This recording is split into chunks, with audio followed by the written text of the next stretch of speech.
first Fable was a solid game, but after all the promises that had been made, it was also viewed as a disappointment. Expectations were kept to a minimum this time around, and so the delivery isn't quite as big an event. Even if Fable 2 manages to live up to the promises of the first game, it's a landmark achievement. But is this living, breathing waltz through Fantasyland a thing of legends or a cautionary tale?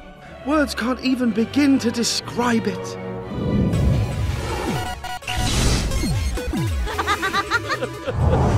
We live in grim times indeed, if the young are too world-weary to believe in magic.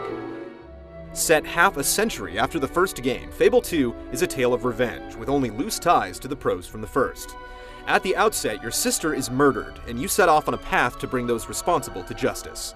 All roads lead to Lord Lucian, a diabolical being that is enslaving the people of Albion. You must build your legend and ascend through any means necessary to stop Lucian's assault on all that is good. That's not to say that you have to be. It's your choice in whether you tread down the path of good or get your hands dirty as an evildoer.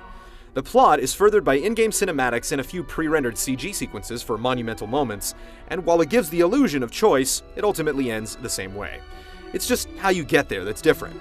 Even so, in the days of far too many bald space marines wiping out alien hordes, Fable 2's attempt at a non-linear story is refreshing. He's a bit silly, isn't he? But this could be fun.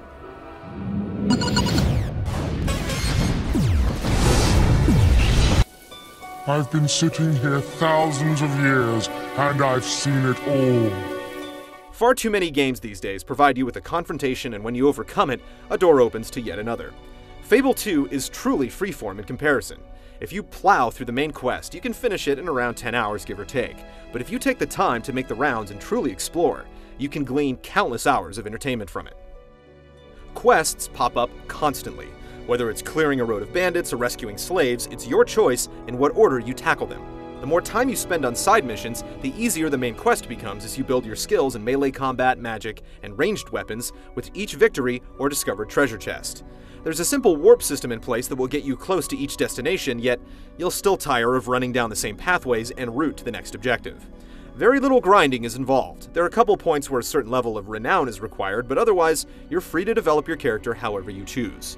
Getting lost is practically impossible, since a magical trail always guides the way. Like the first game, the decisions you make alter how people in the world perceive you. Kill an innocent and rob him of his gold, and you'll hear it from the townsfolk. Walk the path of the righteous, and you'll buy items and weapons on the cheap. It's well balanced, no matter which path you take. Yeah!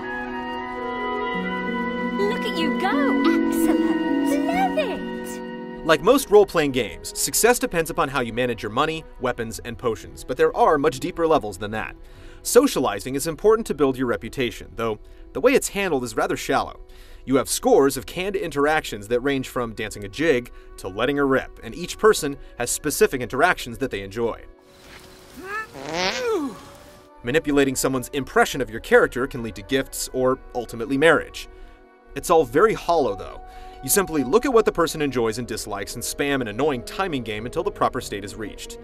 It gets old fast, but there's no denying the charm of Albion citizens mentioning your exploits, whether good or bad. You're, without doubt, the biggest celebrity I've ever seen. Grounding an otherwise fantastically bleak game is the dog. Your faithful companion is at your side through thick and thin, helping you sniff out hidden treasure chests, buried items, and alerting you to danger. He'll even jump on fallen enemies for a couple of chomps. You have no direct control over the dog, and how much you reward him matters little, but he removes a lot of the tedium from the genre, cutting down on aimless searching. Perhaps most importantly, he makes the game personal. Knowing that whatever you do is always seen by someone or something adds weight to your actions. You'll have to pay for that. Without gold, you can't survive, and there are a couple of ways to build your bank account. The most obvious is to work a job. Pounding out iron at the blacksmith won't make you rich, but you can take on special missions like assassinations that will get you on your way.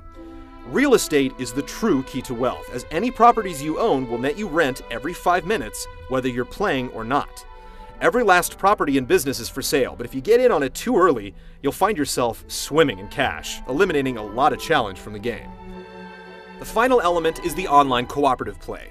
As advertised, players can drop in or out at any time, but your custom character cannot appear in anyone else's world. You get the money and experience you collect while playing with someone else, but you have to choose from a handful of default characters, and then the loot is transferred back to your game. It's hard to care. Fable 2 is really the only game of its kind, incorporating elements of The Legend of Zelda, The Sims, SimCity, and traditional RPGs into one open-ended game. Not all of its parts are successful, but its scope is hard to match.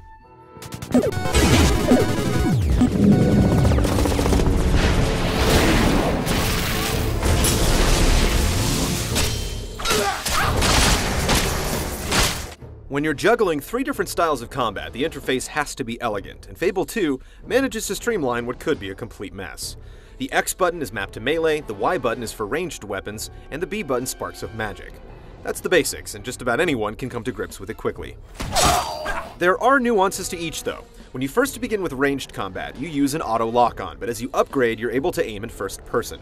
When you begin with the basics of close quarter skill, you eventually upgrade to combos, charged attacks, and parries. The melee is responsive, quick, and deep enough to remain fun. You'll be buying, selling, and using all manner of cleaver, hammer, and sword, and firing ranged weapons like crossbows and flintlock pistols. Augments can be used to imbue some weapons with special power, and overall, it's hard to fault the arsenal. Magic is easily the deepest of all 3 combat mechanics. Each spell can be upgraded to 5 different levels. The longer you hold the B button, the more powerful the attack. And there's a simple tree that allows you to slot specific spells to each power level, providing for a lot of flexibility. Our favorite combination was starting with a slow time spell to stop the enemy's attack, then casting Raise the Dead to distract them with ghost enemies, and then following up with a high-level attack spell like Shock. Then we jump in and finish them off with melee. How you tackle each altercation is entirely up to you. Fable 2's combat is a nice mix of accessibility and depth. The problem is that once you master it, the game fails to put up a fight.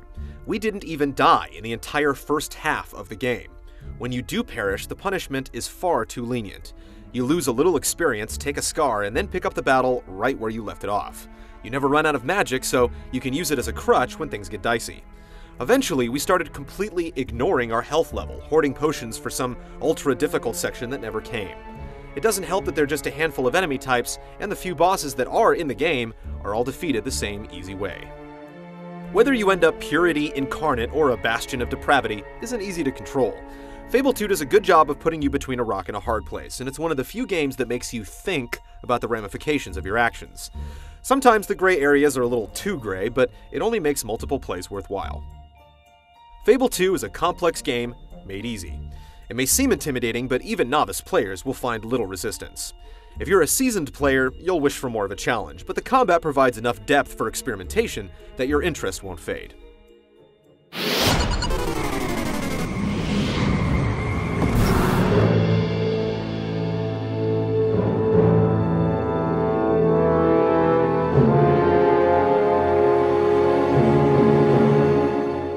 The visuals are like a plastic surgery patient. It all looks great from afar, but when you get up close, the flaws are exposed. On a technical level, it's not going to turn many heads, but it has its moments. The dog is pulled off especially well. How it reacts to you and the situations around it can be eerily realistic. Magic effects are also impressive, and the engine manages to hold up despite the strain. The art design is also a win. The theme is at one moment charming and the next foreboding, yet you always feel like you're traveling through one consistent world. The people don't fare as well. Though there are dozens of them on screen at once, the character models are blocky and feature minimal animation. Considering how much time you spend interacting with them, it's an issue. Hey, you're disturbing our beauty sleep! The audio is incredible. The voice acting sessions for this game must have lasted weeks. Each citizen of Albion has something to say based upon how you're playing and how you're interacting with them, yet few lines are misread.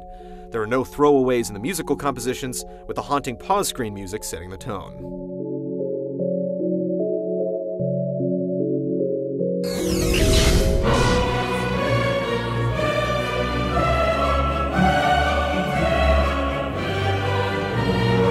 Fable 2 is a game with heart, and there are so few of them released these days.